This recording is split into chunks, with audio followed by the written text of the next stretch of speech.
It is a daily habit that I can put onto the back of another habit, like taking my son to school, that allows me the opportunity to feel good about my space with a chore that I just don't like doing, so that I can open my door to those who I absolutely love, so that I can free up my time on weekends to actually go and play with my babies, who are really not babies anymore, so that I don't dread that Sunday afternoon where I need to reset my entire home, because it's been pretty much reset the entire time.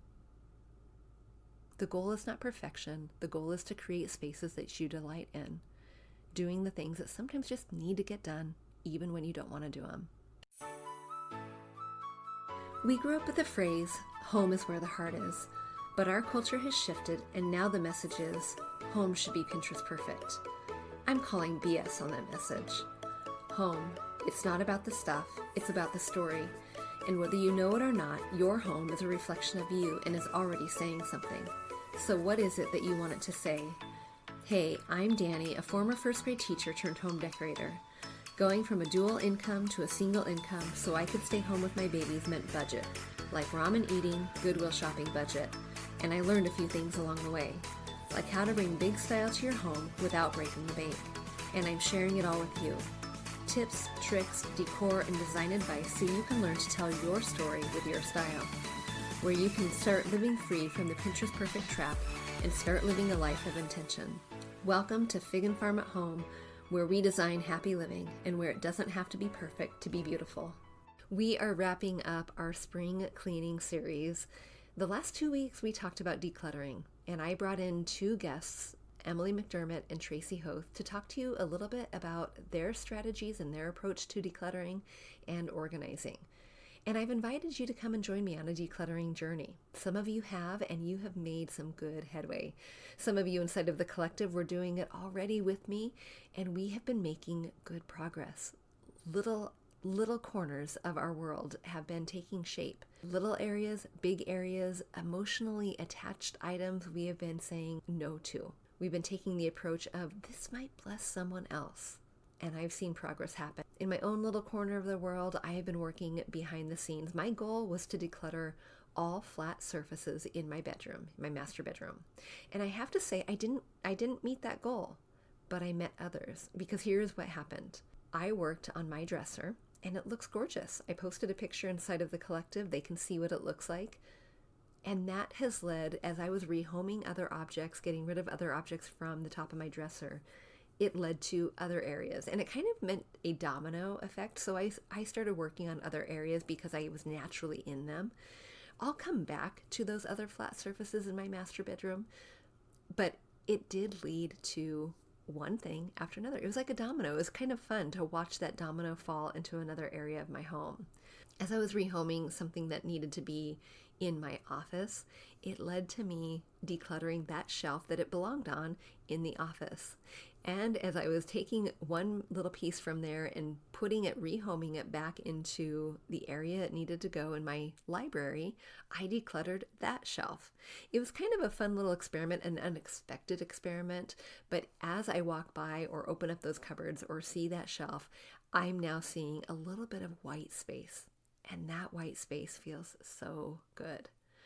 But here's where we get stuck sometimes. I know the decluttering can feel like a lot of the time. And when we leave it for one big job, one big task, emptying the closet one weekend and trying to tackle it all, that's where overwhelm really, really sets in. And so I encourage you, if you've not yet gotten onto your own decluttering challenge, or you're wrapping up the one that we are working on, I encourage you and I invite you to start small, to try to find that negative white space so that you can breathe a little easier in that area. But now, as we move on from decluttering, we're moving into the final part of our spring cleaning series, and that is literally cleaning. And I want to share with you my approach. My approach is not perfect. Just like decluttering, there are many different strategies, and you need to know your personality in order to be aligned with the strategy you're employing. And so the strategy I'm sharing with you today for cleaning is one that comes from this mindset. I love a clean house. I just hate cleaning. That's my strategy. I do not want to spend my entire Saturday cleaning. It is a chore and a bore, and I do not like it. But I love a clean house, and I can't afford a house cleaner. So what is a girl to do except for employ these two strategies? This is my strategy lately. It is currently working. And every once in a while, of course, I let it slip, or I don't have the momentum or the time or the energy or what have you. And then it leads, when that happens, it leads to a compounding effect, a domino in the wrong way, right? Because it means that now I have to do more work on another day. So let me share with you these two strategies. They are a layered approach. This is Danny's Lazy Girl Guide to Cleaning because I just don't love it.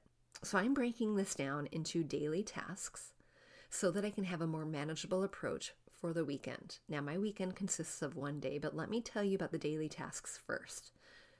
My goal here is to do one chore, batch cleaning, on every day of the week, Monday through Friday, 15 minutes-ish a day. Okay, great, I can do that. If I set a timer or if I set a goal, I'm listening to a podcast, that is kind of the parameter I set around this task. For example, this morning, I worked on something. I had approximately 20 minutes before I had to take my little one to school. And I wanted to use that time wisely before I got started in my workday. So I chose that moment to finish the task at hand. Today it happened to be folding laundry, but that's the approach I use. I use a time boundary, or I use a podcast, something to keep me occupied. Because again, I need the motivator. It's like I need the candy. I need the candy at the end of the chore in order to do the work. I'm not afraid to admit it. I just needed to acknowledge it. So my candy is a really fun podcast. So each day of the week, I assign an alliterated day, basically. Mondays is Mirror Mondays, and I am tackling all mirrors in my home, all glass surfaces. So for example, I'm taking all of the bathroom mirrors, the entryway mirrors, I'm doing the shower doors, I'm also doing as many windows as I can. Now that's a lot of windows. Now I want you to pay attention to as many windows, right? Because I'm not possibly going to get to all the windows in the home in a 15-minute time span. So I'm going to get to as many as I can, and then I'm going to stop when my podcast is over or when that 15-minute window-ish is over. I really don't want to spend more than that. Now I'm going to come back to those windows, and I'm going to tell you when in a minute. On Tuesdays, I'm tackling the toilets, and you know what? That's just enough for me. I've got 3 toilets. I'm tackling them. I'm doing ins and outs, tops and bottoms. That's it. On Wednesday, I am doing Wipe It Wednesday. Now, if I'm wiping every single flat surface in my home, I cannot possibly do it all in 15 minutes. So on Wednesdays, I am tackling the counters, and I give those a deep scrub with soap and water. My bathroom counters, my kitchen counters. On Thursday, this is the Tackle One Thing Thursday. Now here's where I'm going to be tackling one flat surface, because I know I could Wipe It Wednesday every day of the week and I still wouldn't get it all done. So I'm tackling one thing. On one Thursday, I might be doing the fronts of cabinets. The next Thursday, I might be doing the baseboards and the door tops. On the next Thursday, I am doing light switches, doorknobs, and stair rails. The next Thursday, I'm doing appliance fronts. So you can see how each of those Thursdays, I do have to be a little bit more strategic with that so that I know which Thursday I'm doing those. I just put that down on my calendar. Fridays are Floor Fridays, where I am giving the area rugs a deep clean vacuum, and then I'm mopping. And that is taking me a little bit longer than 15 minutes, but it's worth it. And then here's where Saturdays come in. Saturdays, I am switching strategies, and I am now going to zone cleaning. On those Saturdays, I'm allotting myself just a little bit more time, but I still don't want to spend all day doing it. So I'm allotting a little bit more time, capping myself at 1 hour, and that is it. And I'm tackling the different zones in my space, in my home. Now, if you don't remember my episode on zone cleaning, this is something that is a common method of house cleaning, something I talked about earlier, and something that if you Googled it, you would be able to see different people's approaches to it. I think the fly lady, who, I don't know why she's called the fly lady, but I think she is a really well-known cleaning source online. And I don't know if she adopted it first. I have no idea who the credit goes to, but it's definitely not me. But something that I've aspired to. And my old approach used to be just zone clean on Saturdays. Just do what I'm going to tell you on Saturdays. But it became too much of a chore. Even though I shared some of that responsibility with the rest of the family, it became too much of a chore. And I didn't like reminding them. It wasn't any fun. And it felt like there was too much to do in one day. And I didn't want to spend my entire day doing it. And that's how this new method has been approached and applied, because I wanted to make it a little bit more manageable. Okay, so here is in essence what you do for zone cleaning. If you think about bird's eye view, looking at your home, you can draw a quadrant, 4 quadrants in your home, one for each Saturday of the month. Let your 5th Saturday be a free day. Don't do anything on that 5th Saturday if there is one. That's one approach to creating zones. But here was my approach, because again, I don't want to have more work on one day than another. So what I did is I made a master list of all of the rooms in my home, and then I assigned them to each day according to the workload. So for example, in 3 of the quadrants, I have really easy task. I have the boys' bedroom in 3 of those quadrants. Now, if you're wondering why on earth I'm cleaning my boys' bedroom, I'm not. I'm enforcing on those days. I am saying, hey, Bubba, it's time for you to do some work. Do you need a little bit of help? Do you want me to help you wash your windows or whatever? But I'm encouraging them on that day. In the 4th quadrant, I am putting a really light task, because the light task of enforcing the boys to do theirs on their Saturday, that's their job. I'm putting another light task. And then I'm assigning other rooms to those days, and I'm working from lighter lift to heavier lift. So an example of a light lift in my home would be the entryway. It's not very big, and really all I need to do is dust the countertop, tidy up just a little bit. I do wipe the light shades. I do wipe that with like a lint roller, mainly because of dust, of course, but also we have kitties. So it's a very, very light lift. And now I've allotted each of those 4 zones rooms that go from light work to heavy work. An example of a heavy work day would be the living room or the kitchen or my master bathroom. Somehow that gets the dirtiest. So based on our rhythm of living and how hard we are on these areas, I've assigned those zones, those tasks, so that they're evenly spread out throughout the month. And then those zones, zone 1 through 4, gets a Saturday for the month. Zone 1 gets Saturday, the first Saturday of the month. Zone 2 gets the second Saturday of the month. You get the idea. So on that Saturday, instead of having a 15-minute chore, I do usually about an hour's worth of work. And I try to cap it as best as I can. But on those Saturdays, what I'm tackling now is I'm definitely dusting, because I didn't really use any dusting or do any dusting on Monday through Friday. I am de-kitty furring any textiles I have, so curtains or lampshades, any other thing that might have gotten, the kitties have gotten on. I'm enforcing, remember, any other chores that need to be done. So boys' bathroom, I'm air quoting, they clean, but then on their day, I'm either enforcing or I'm teaching them, hey, this is how we're actually going to scrub the bathtub, so that they know how to do it in the future. Or I'm putting my hands on that just a little bit more. And I'm also decluttering. This is where in that zone, I'm going through, I don't want to leave my decluttering just for 2-week decluttering challenges 2 times a year. I'm actually doing it on the go so that I can maintain this negative space, this white space that I've created from those decluttering sprints. It helps keep our home a little bit more manageable. Those things that come in that you wonder, where on earth did those come from?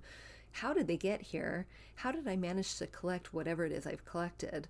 And I'm reassessing. And it doesn't make it so overwhelming the rest of the time. The other thing, if I have a little extra time left in that 1 hour in those zones, I'm just checking, is there one extra project I should work on? Like, I don't need to dust the ceiling fan once a month. I just don't need to do that. But I might tackle it every once in a while. And that is going to be the special one project. The goal here is not perfection, of course. The goal here is not to eat off my floors. The goal here is to have a home that I feel confident enough to invite people into and not feel embarrassed about. That's the goal. And of course, I know that every once in a while I'm going to need to spot mop my floors. I'm going to need to vacuum the carpet. In fact, that happens often because we live in the Pacific Northwest where we are constantly bringing in pine needles. I know that there's everyday maintenance that happens, but this little rhythm is just that. It is a rhythm. It is a daily habit that I can put onto the back of another habit, like taking my son to school, that allows me the opportunity to feel good about my space with a chore that I just don't like doing, so that I can open my door to those who I absolutely love, so that I can free up my time on weekends to actually go and play with my babies, who are really not babies anymore, so that I don't dread that Sunday afternoon where I need to reset my entire home because it's been pretty much reset the entire time. The goal is not perfection. The goal is to create spaces that you delight in, doing the things that sometimes just need to get done, even when you don't want to do them. All right, friend, how is your decluttering challenge coming along? We are wrapping it up. It has reached the end, and I want to know. Come and tell me about it. Drop me a line. Tell me about it inside of our Facebook group. You can find that link in the show notes. You can email me, and if you still want a little bit of help, of course, decorating SOS calls are not just meant to help support you when you're trying to hang the picture in the right spot, when you're trying to pick the perfect paint color. They're meant to support you in any way you need to create spaces that you delight in. And sometimes that delight is getting side railed by simple things like setting a schedule that is cleaning your home or decluttering the area. So friend, let me support you any way that you need. Come and book that call by going to figandfarmathome.com/decorating-SOS, and I would be honored to meet you on the other side of that call. All right, until next time, go and delight in your home. I'll see you soon. Hey, real quick before you go, if you learned something new or found value in today's podcast, would you head over to iTunes to Fig and Farm at Home and leave a review and subscribe to the show? That would be awesome. And if you'd like to connect with my community of mamas who are learning to be intentional storytellers within their own homes, join us at bit.ly/design101 group. There's always more room at the table. See you soon.